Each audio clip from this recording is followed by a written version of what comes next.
देखिए, आज हम लोग समझेंगे परागकण होता क्या है। परागकण होता क्या है? तो देखिए, परागकण क्या चीज होता है। परागकोश से परागकणों को निकलकर उसी पुष्प के या फिर उसी जाति के दूसरे पुष्पों के वर्तिकाग्र तक पहुंचने के प्रक्रिया को हम लोग क्या चीज कहते हैं? परागकण कहते हैं। देखिए, परागकोश से परागकण निकल करके या फिर उसी फूल के वर्तिकाग्र तक पहुंचता है, या फिर परागकोश से परागकण निकलकर एक फूल से दूसरे पौधे के दूसरे फूल तक पहुंचने की प्रक्रिया को परागकण कहते हैं। मतलब यहाँ से परागकोश से निकलकर यही फूलों के वर्तिकाग्र तक पहुंचता है तो भी उसको परागकण ही कहेंगे। या फिर एक फूल के दूसरे अगर जो कोई पौधा लगा हुआ है बगल में, वहां तक यहाँ परागकोश से निकलकर वर्तिकाग्र दूसरे पौधे के दूसरे फूल तक अगर जो पहुंच जाता है तो भी वह परागकण कहलाएगा।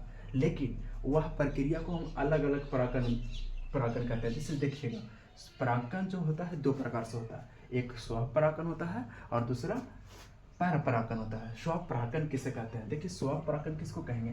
तो जब देखिएगा एक फूल के जब एक फूल के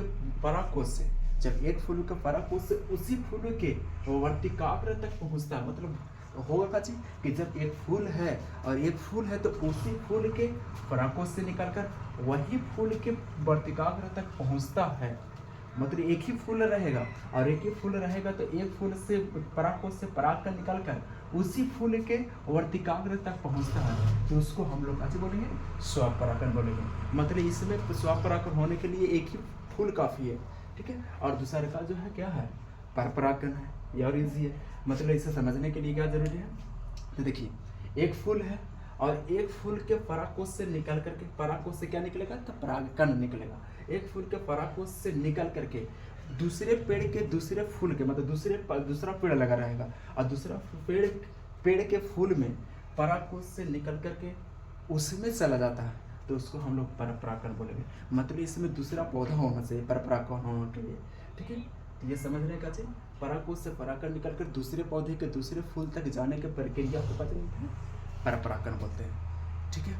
यही समझना था।